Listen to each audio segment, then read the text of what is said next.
Uh, Gordon Brown, I think, proposed cuts to the civil service of, I forget, was it 200,000? And the present government are proposing, what is it, Mark, 400,000 redundancies? What are the figures? The current government say their target is to cut 710,000 public sector jobs by the Yeah, end of the parliament, of which the civil service chunk of that is around 120,000. The Labour government cut 110,000 civil service jobs under Gordon Brown when he was the Chancellor and he was the Prime Minister.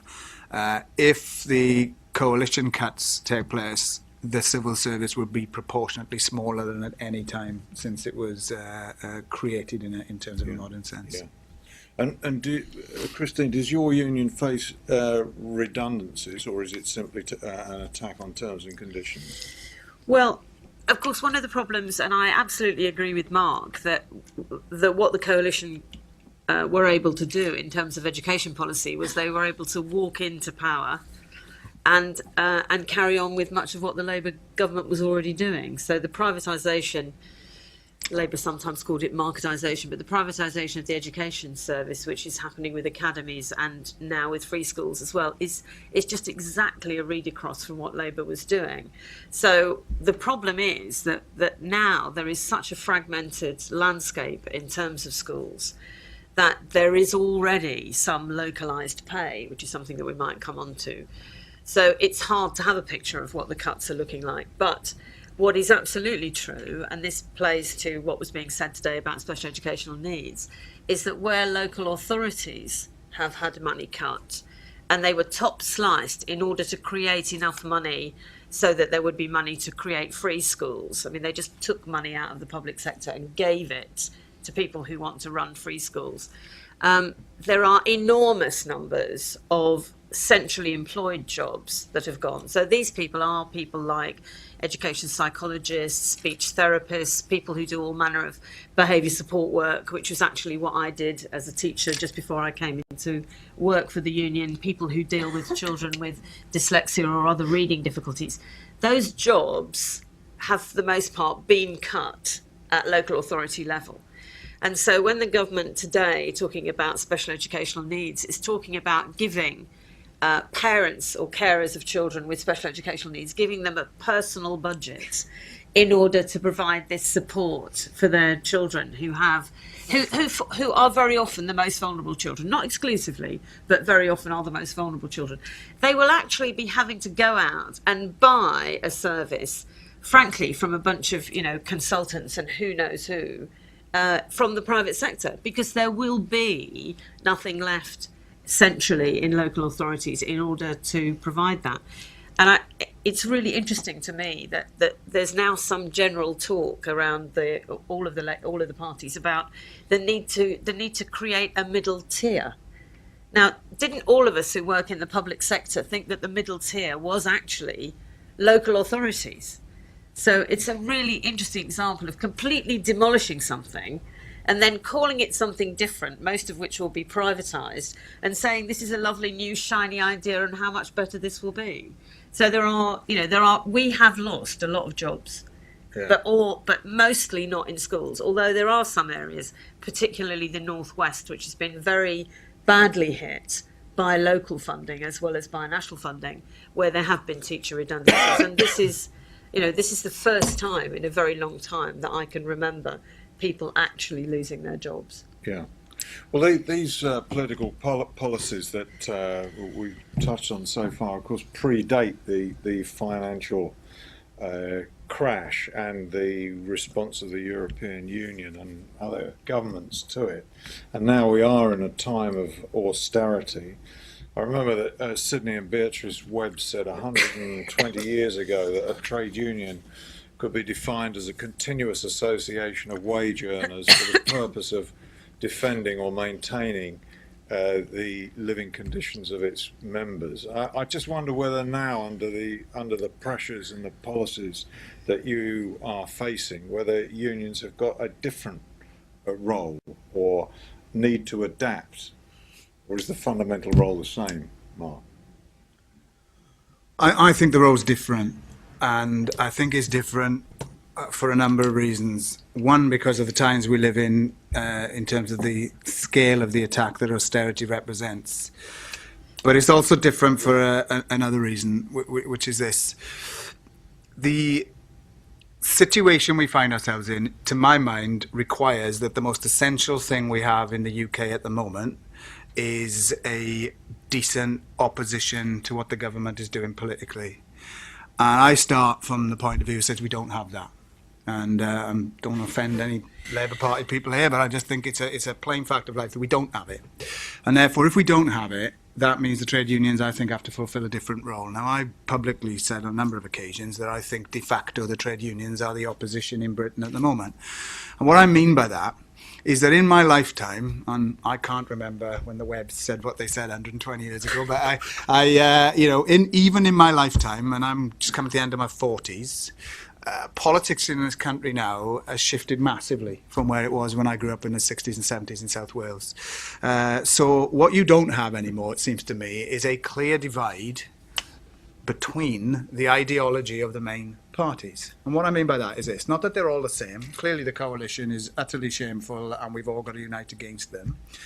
But if you look at the key questions, marketization of public services, essentially a worshipping at the altar of big business and the financial markets, the belief that the Blair government introduced, whatever he said about what matters is what works, they were committed ideologically to opening up public sector markets to private companies and to the voluntary sector, usually as just a stepping stone to get it into the hands of private companies.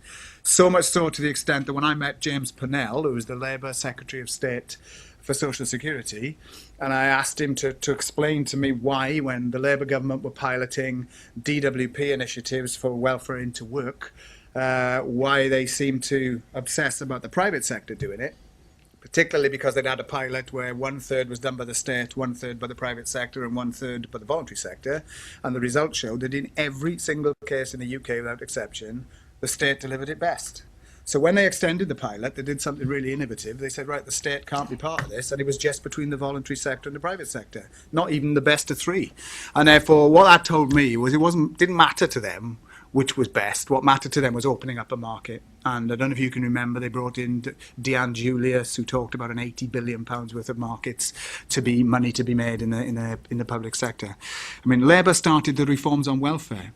Labour in opposition still describe themselves as a critical friend of the government, who are making £30 billion worth of welfare cuts and introducing draconian measures for unemployed people and disabled people. Labour introduced the market into the NHS, they introduced tuition fees, they started the assault on some of the terms and conditions that we fight now. Now, I make these points not to say that they're all the same, because quite clearly, quantitatively, we have moved on, but the ideology on the mainstream parties is what I would sum up as a neoliberal consensus in terms of the way economies are run. Now, that being the case, it leads us to a situation where Labour in opposition make some pretty crass mistakes, like saying they support the public sector pay freeze. And they do it because ultimately their view of the world and the economy is that the cuts are too far and too deep. Not to ask themselves what I think they would have done 40 years ago, which is, are cuts the wrong answer to austerity? Actually, we need growth to deal with the deficit. So coming full circle, because I think the political opposition is nowhere near what we need, I think it falls to the unions to provide political opposition. And this is where I think the tactics have to be widened, because that means they're not just about industrial action and believing we can win industrially.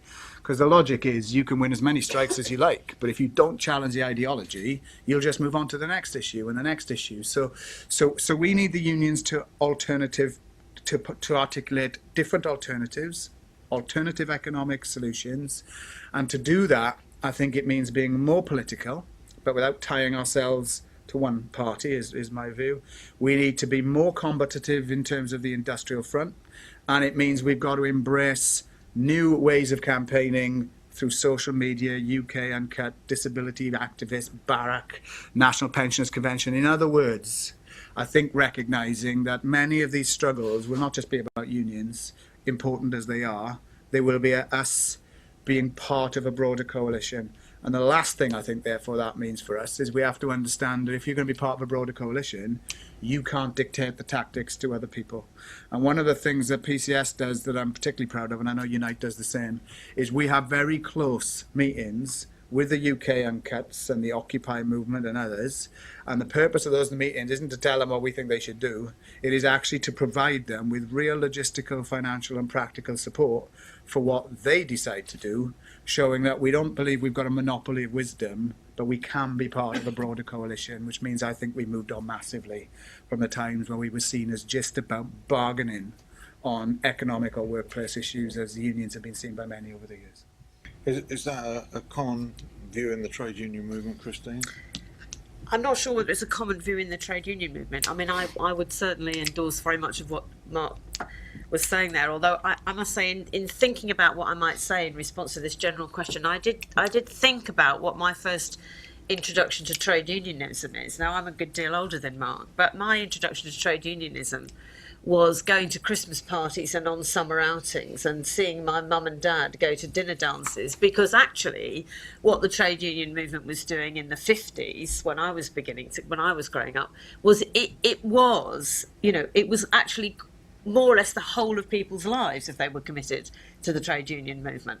It didn't occur to us that we wouldn't go to my dad's branch Christmas party, or that we wouldn't go on that summer outing. And I do think that's quite interesting, because there are a lot of people of my age who will have had, growing up in working class households in different places, who will have had that same kind of experience. Now, most kids now have no idea whether their parents are in a trade union at all. And if they're in a trade union, they won't know which one it is. And it won't impinge at all on them. So I just reflected on that because I thought that was quite interesting. Now, moving on from that, of course, I'm not harking back to, sunny days on Saturdays and, Christmas parties for no point. What I'm saying is that was what it was like at that time. We have to get trade unionism to be more central to the way people operate, because the fact is, whatever we want to do, we're not going to be as successful as we would want to be unless we can get trade union membership on the up. And in fact, we were talking about this at the trade union, at the 2C executive committee this morning, and it's decreasing. So we have to find different ways into it. But Mark is absolutely right. What we can't afford to do, those of us who've been trade unionists for years and years and years, just think that we can go to the same old meetings, produce, wonderful resolutions, the classic expression, resolutionary politics, and imagine that this will make any difference, because actually it won't. And the fact is that we've got large numbers of younger members who are saying, we do want to do something in the union, but we don't want to do all that stuff that you do. We want to do some other and more interesting things. Now, in the National Union of Teachers, we have always said that we're interested in community politics, if you like, in the sense that we see schools as the hub of their community in lots of places. We do want to work with parents. We do think there's a proper role for school governors. They shouldn't be the kind of people who are on academy boards, but we do think there's a proper role for school governors. And there is a kind of, local democratic arrangement in schools in which we want people to be involved. So I think we have got to move on. We have got to be more politically engaged. But as Mark says, for the NUT, that would not be party politically engaged. Although, I must say the Labour Party is certainly going to have to smarten up its act, isn't it? Because, the coalition was hammered in the local elections. I mean, the Lib Dems were beaten into fourth place by a man wearing a penguin suit in one of the councils in Scotland. You have to really ask yourself, who is ever going to vote for them again? But and my feeling, and colleagues I've talked to in my union, but in other places, it's not that Labour won those elections. It's that the coalition lost them because they've been doing so badly. They are so unpopular, and Labour will clearly have to make significant changes if it is going to be the kind of opposition that some of us would want it to be. And I have to say, for me, but this is a personal view rather than an NUT view, I would want them to be reconsidering Clause 4 and bringing it back, and then they might be on a trajectory where you could say, this is a Labour Party that I recognise and of which I want to be part.